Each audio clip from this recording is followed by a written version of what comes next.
What's up? It's Jacob Soberoff. We've got Border Patrol trolls and baby farms. I'm Seena John, and Glee's Alex Newell, and some dude named Kermit the Frog is here. I'm Megan McCain, and this is Take Part Live.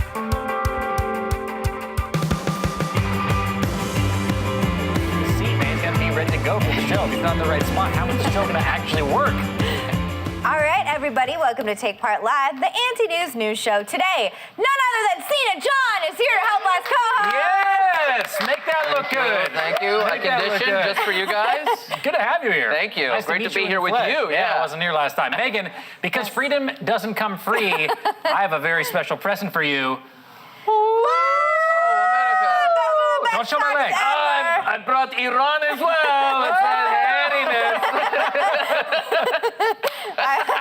I appreciate both socks. I think was that it? I think that was the whole show. All right, guys, tune in tomorrow. On to our first story. All right. I really enjoyed that. I really did. All right, controversial conservative filmmaker James O'Keefe is at it again. Check out this video where he dons the mask of dead terrorist ringleader Osama bin Laden and crosses from Mexico into the United States.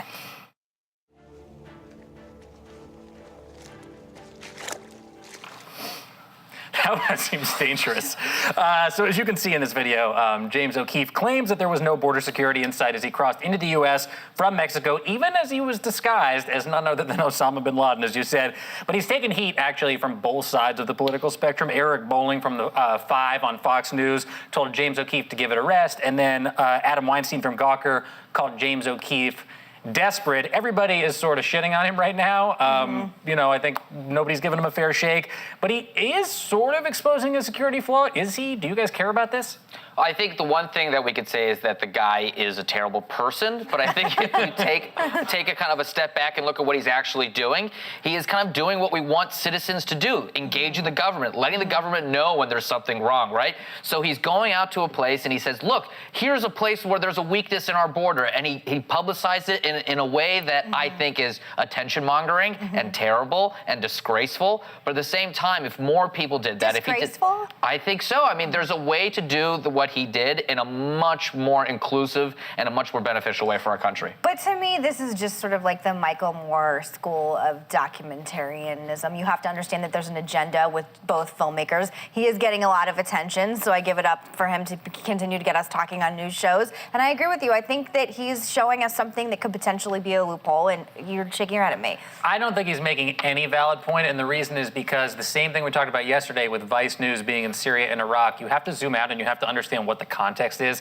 to the story that he's trying to tell. He doesn't tell us how he got to where he was. He didn't show himself walking across the river into Mexico in the first place. You don't know how many roads or highways or whatever he had to cross to walk through the desert for 6 miles, as he said.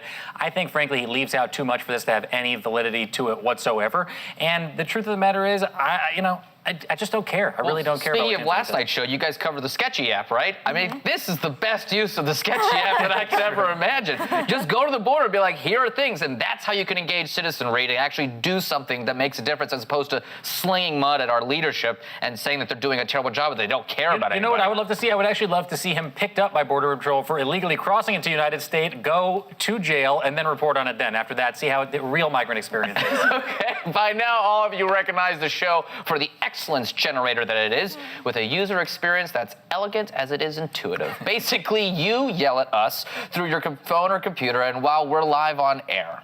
That's correct. The producers in the bullpen behind me are standing by, just itching to be pelted with ideas and scoops. The crap they make me read every day about the producers. So talk to them They're back itchy. there. Give them a scratch. Hit us up on Facebook, Twitter, Instagram, or takepart.com to join the conversation. And to kick things off today, here's our lighthearted daily debate. Answer our poll on takepart.com. Artificial wombs, you heard me right, WOMBS, are almost a reality. Are we okay with this? Tweet us at TakePartLive. Use the hashtag BabyFarms, or alternatively, from the womb to the tomb. Tell us why this Philip K. Dick future is cool with you or not at all. Megan, tell me what's up. We'll have the results later on in the show. All right, on to our next news story. Hillary Clinton isn't shy about flexing her foreign policy muscle as she prepares for a possible 2016 presidential run, but some election watchers argue that the former Secretary of State needs to be careful about turning off war-weary Americans. Yeah, so here's the rundown. Hillary was recently interviewed about the current state of foreign affairs by The Atlantic's Jeffrey Goldberg. She said Americans should have armed Syrian rebels earlier. She stood strong against Iran's right to enrich uranium and said the United States needed a more comprehensive doctrine for battling global terrorism. Hillary certainly comes off as informed and competent here, but Ezra Klein argues that at Vox.com, Hillary's hawkishness. So is this going to turn off liberal voters? What do you guys think?